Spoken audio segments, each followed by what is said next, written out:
Trending news. Before the Biafran struggle, here is the story of Niger Delta minority struggle led by Adaka Boro. This piece is a result of extensive research on struggle of the Ijo Niger Delta minority struggle led by Adaka Boro. It also shed light on the eastern, that Igbo region, view on self-determination. Today is a great day, not because we are going to bring the heavens down, but because we are going to demonstrate to the world how we feel about oppression. These words were made on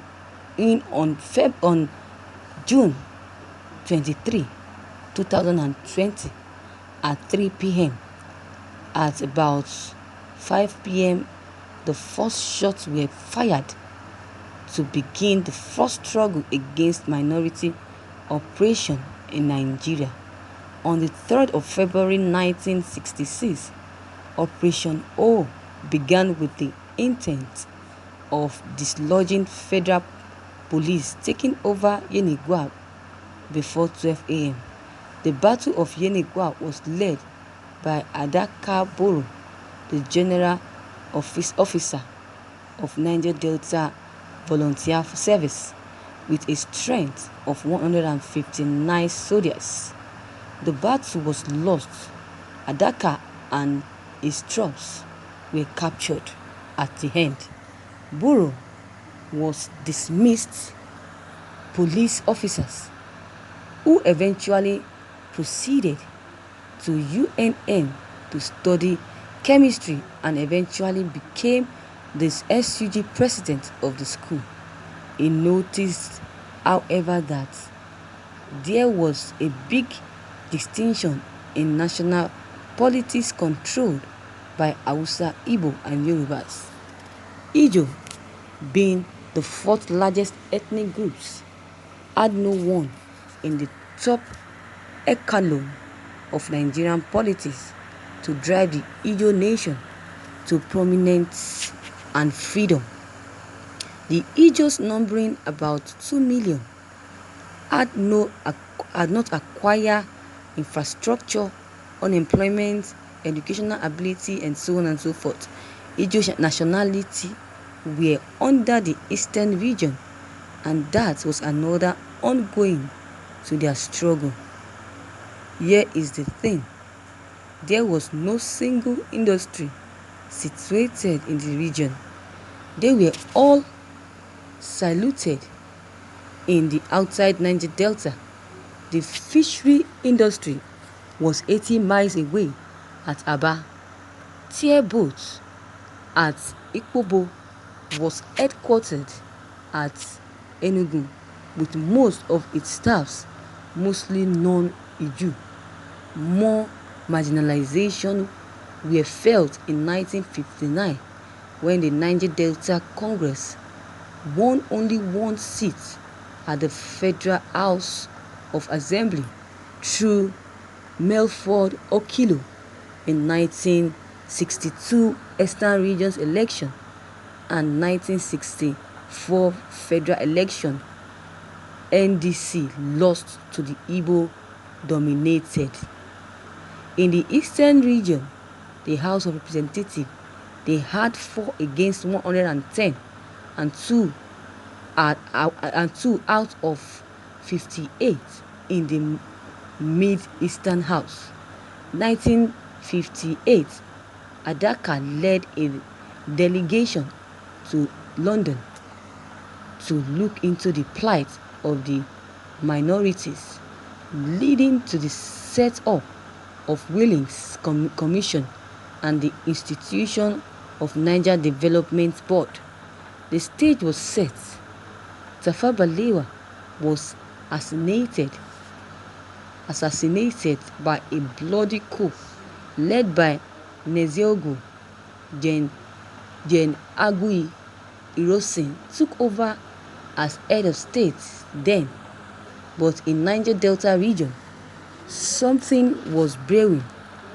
Adaka, leader of the NDVS, had resigned his job, sold his properties, and returned to his hometown in Kaima, where he recruited and trained his soldiers for 6 months.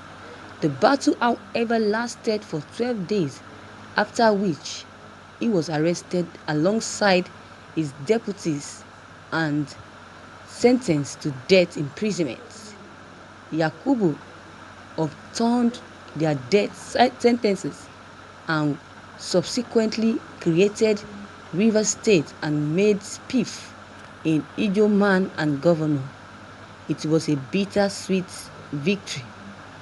Even though they lost the battle of Yenigua, they won the war of self-rule and determination.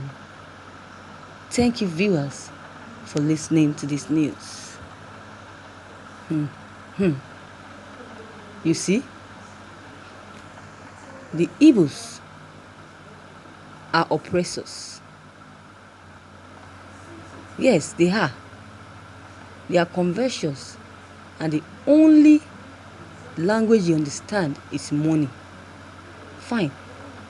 They are very dominatory, and so it is difficult for any minority groups to live with them.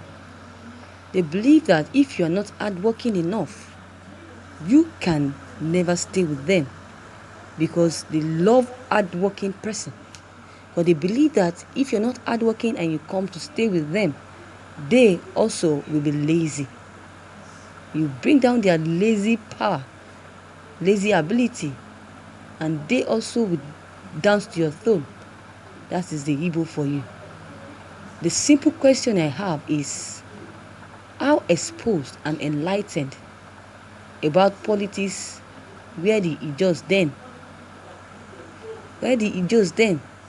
Let me tell you the truth.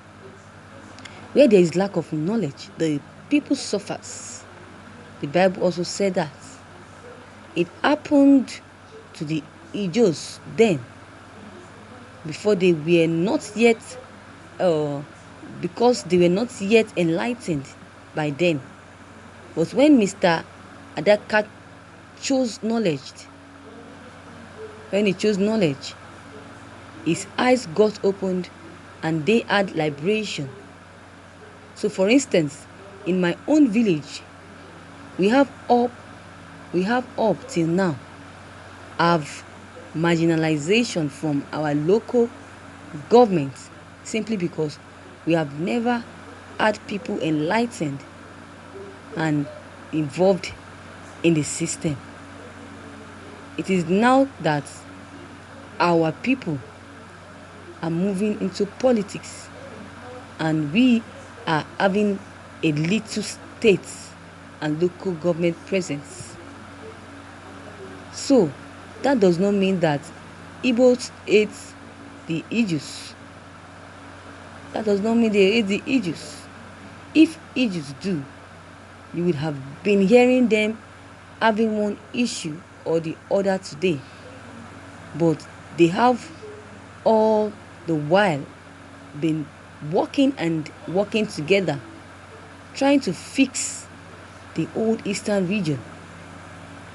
Friends, I believe the information above is for the Igbos and for everyone to learn lesson from the past and not to accuse one another for anything. So viewers, you have heard it all.